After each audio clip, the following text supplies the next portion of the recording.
है। इस प्रकार हमारी बुद्धि में भी ना जाने कितने प्रकार के विषय और कषाय का कीचड़ उसके अंदर आया है, तो हमारी बुद्धि क्या हो गई है, बिखर गई है। उसको हमें क्या करना है, जमाना है। तो जमाने के लिए जावन डालना पड़ता है, और जावन डालने के लिए तो अपन यहाँ पे इस प्रवचन का माध्यम लिए हुए हैं, किसी न किसी प्रकार से हमारी बुद्धि क्या हो जाए, जम जाए। बिखरी हुई बुद्धि क्या हो जाए, जम जाए। तो अनासक्ति का जावन उसमें डालना, स्थित प्रज्ञता से वो क्या हो जाए, जम जाए। और स्थित प्रज्ञता से जब जम गया तो वो दही क्या करना पड़ेगा, मथना पड़ेगा, बिलौना पड़ेगा। तो बिलौना करने के लिए हमारे पास चिंतन की कणिकाएं 12 प्रकार की दी है कि तुम चिंतन और मंथन करो। क्या करो, चिंतन और मंथन करो।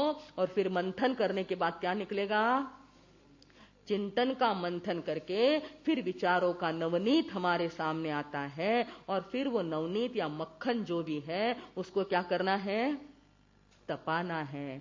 तपश्चर्या किसके लिए है, तपने के लिए है। तपने के लिए जब वो हमारे तत्वों को हम ध्यान की अग्नि पर, तप की अग्नि पर रखेंगे तो फिर उसका क्या बनेगा, घी के रूप में परावर्तन, परिवर्तन हो सकता है। तो भाई और बहनों, उस गुरु ने तो उस शिष्य को समझाया जिसके पास अपनी जिज्ञासा थी, परंतु समझना हमको भी तो है, क्योंकि हमारी भी क्या हो रही है, बुद्धि भटक रही है, मन कहीं कहीं जा रहा है। तो उसको हमें कहाँ लाना है साहब। जिस प्रकार उस अस्पताल के अंदर कल के हमने देखा था, उस मेंटल हॉस्पिटल के अंदर उस पेशेंट की जांच कैसे की जाती थी, क्या था उसके अंदर, टब, पानी, नलका और उसके हाथ में दे दिया था। एक प्रक्रिया तो हमने देखी कि आने वाला जल है, उसका नाम क्या है, महासती जी ना बोले, भाई लोग बोले, उसका नाम क्या दिया था कल हमने, बहनों को भी नहीं पूछा ऐसा। जो जल आ रहा था, पानी जो आ रहा था, जैसे हमारे कर्म आते हमारे पास, उस आने की प्रक्रिया का नाम क्या है, वासा। देखिए साहब, भोले भाले लगने वाले श्रावक भी बड़े ध्यान से सुन रहे हैं। अभी भी सब लोग जो यहाँ बैठे हैं वहां से लेकर यहाँ तक पूरे ध्यान से सुने, क्योंकि ये आपके आत्मा की बात है।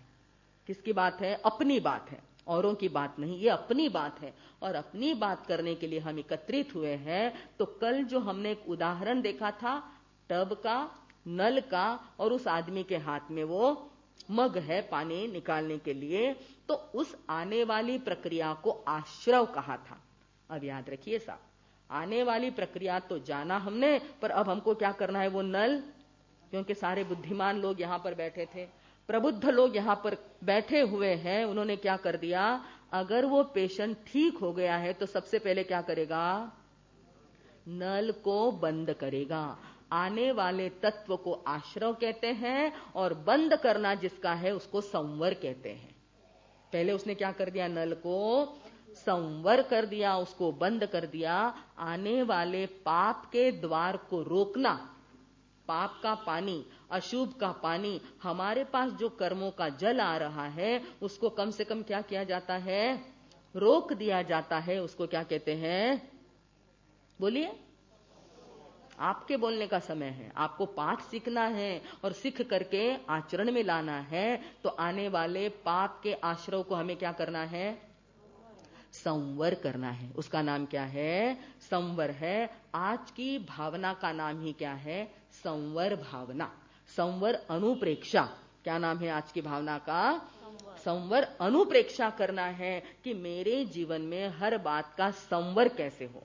भाई और बहनों, आप जानते हैं कि मराठी में जब अपन बोलते हैं तर क्या कहते हैं, सावरून चला, कसे चला, पाणी खूप झाले, रस्त्यात खड्डा पडलाय, त्याच्यात खूप पाणी, चिखल हे तयार झालेलं आहे, तर आपण लगेच काय करतो, आपले कपडे काय करतो, सावरून घेतो।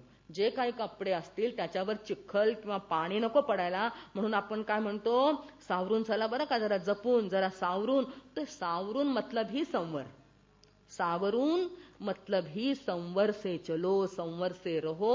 और ऐसा संवर पग पग पर करोगे तो पाप का आश्रव क्या हो जाएगा, रुक जाएगा। तो भाई और बहनों, कल के आश्रव का प्रतिपक्षी तत्व जो है वो संवर है।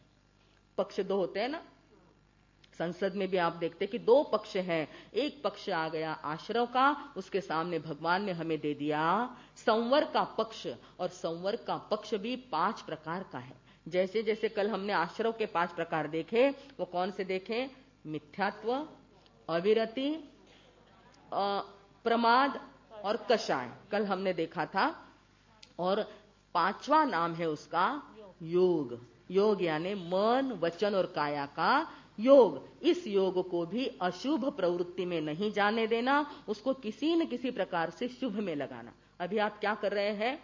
टाइम निकाल के, नींद उड़ा करके, जल्दी जल्दी काम करके कहाँ आ रहे हैं? कहीं न कहीं मेरा मन शुभ में चला जाए, कुछ 4 शब्द मेरे कान पर पड़ जाए तो मेरा मन संसार से कहां पर आ गया? संवर में आ जाएगा। इसलिए आप पुरुषार्थ कर रहे हैं और यहां पर सत्संग का लाभ ले रहे हैं। इस प्रकार का ये संवर का तत्व जो है वो भी 5 प्रकार के द्वारा है, 5 प्रकार के द्वारा बताया गया है, जिसमें अब आप फटाफट कह सकेंगे कि कल के आश्रव का प्रतिपक्षी नाम ही आ जाने वाला है। तो कल का आश्रव था मिथ्यात्व, तो संवर का पहला तत्व क्या होगा?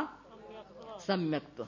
सम्यक्त्व ये संवर का प्रथम भाग बताया है। सम्यक्त्व यानी, इसको हमने कई बार आपको बता दिया, सही को सही और गलत को गलत जानना, उसका नाम है सम्यक्त्व। सम्यक बातों को जानना, सम्यक और सत्य, ये जो बातें हैं उसको अपने जीवन में लाना, उसको कहते हैं सम्यक्त्व। ये सम्यक्त्व जब हमारे अंदर प्रवेश कर जाता है तो ज्ञान की आंख खुल जाती है। याद रखना भाइयों और बहनों, क्या कहा? ज्ञान की आंख क्या हो जाती है? खुल जाती है। इसलिए उसमें कहा है सम्यक दृष्टि जीवड़ा करे कुटुंब प्रतिपाल। सम्यक दृष्टि और मिथ्या दृष्टि में क्या अंतर है, थोड़ा सा जान लो आप। क्या बताया उसमें? सम्यक दृष्टि जीवड़ा करे कुटुंब प्रतिपाल, अंतर्गत न्यारा रहे जू धाय खिलावे बाल।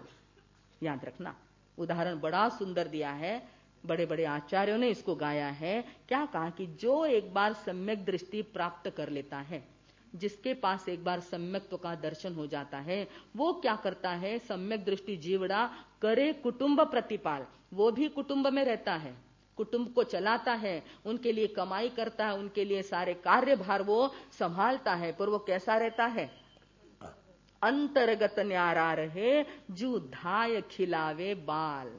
अगर कोई एक दाई रख दी जाती है बालक को संभालने के लिए, बड़े घर के अंदर बच्चे ने जन्म लिया है, उसको संभालने के लिए एक धाय माता रख दी जाती है। अब वो धाय माता जो है उस बालक को, उस भवन के, महल के उस बालक को संभालती है, उसको दूध पिलाती है, नहलाती है, कपड़े पहनाती है, मालिश करती है, रोता है तो संभालती है, सब कुछ वो दिन भर करती रहती है। परंतु अंतर में वो क्या समझती है कि ये बच्चा किसका है? मालिक का है, मेरा नहीं है। याद रखिए, दाई माता, ढाई माता, ये उस बच्चे को संभालती तो है पर समझती क्या है साहब? अंतर्गत न्यारा रहे, वो न्यारी रहती है कि मुझे तो मात्र ये कर्तव्य करना है और ड्यूटी पूरी होने पर मुझे क्या करना है? अपने घर जाना है। भाई और बहनों, ऐसा व्यवहार जब हमारा आ जाए कि मैं सब काम करूं, कर्तव्य निभाऊं, शादी की है, घर बसाया है, मेरी जवाबदारियों को मैं निभाऊं, पर उस निभाते निभाते कर्तव्य के समय मैं कैसा रहूं? अंतर से न्यारा। अंतर्गत कैसा रहना है? अलग रहना है। इसका नाम है सम्यक्त्व। इसका मतलब ये नहीं कि आप उसमें रस लेना छोड़ दो, आप प्रेम करना छोड़ दो, ऐसा नहीं। आप प्रेम करो, जवाबदारी निभाओ, कर्तव्य करो, पर ऐसा करते समय जो मोह करते हैं हम लोग, क्या करते हैं? मूर्छा में अटक जाते हैं कि इसके सिवा दूसरा कुछ भी नहीं, यही मेरा है, बस यही मेरा लक्ष्य, यही मेरा ध्येय, यही मेरा प्राण। ऐसा जब मान लेते हैं ना भाइयों, आपने पहले जमाने की कथा सुनी होगी कि किसी राजा के प्राण किसी पोपट में हुआ करते थे, तोते में। तो शत्रु पक्ष क्या करता था? उस तोते को मार देते थे, उसकी गर्दन मरोड़ते तो इधर राजा के क्या हो जाते? ऐसी सुनिए ना, बचपन में हमने भी सुनी है। तो उसके प्राण कहां अटके?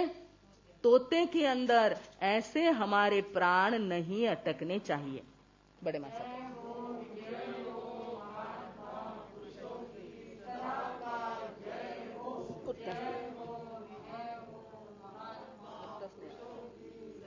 अब नाही उठवला बाबा, उठती नाही जाऊला, उठी जाऊ.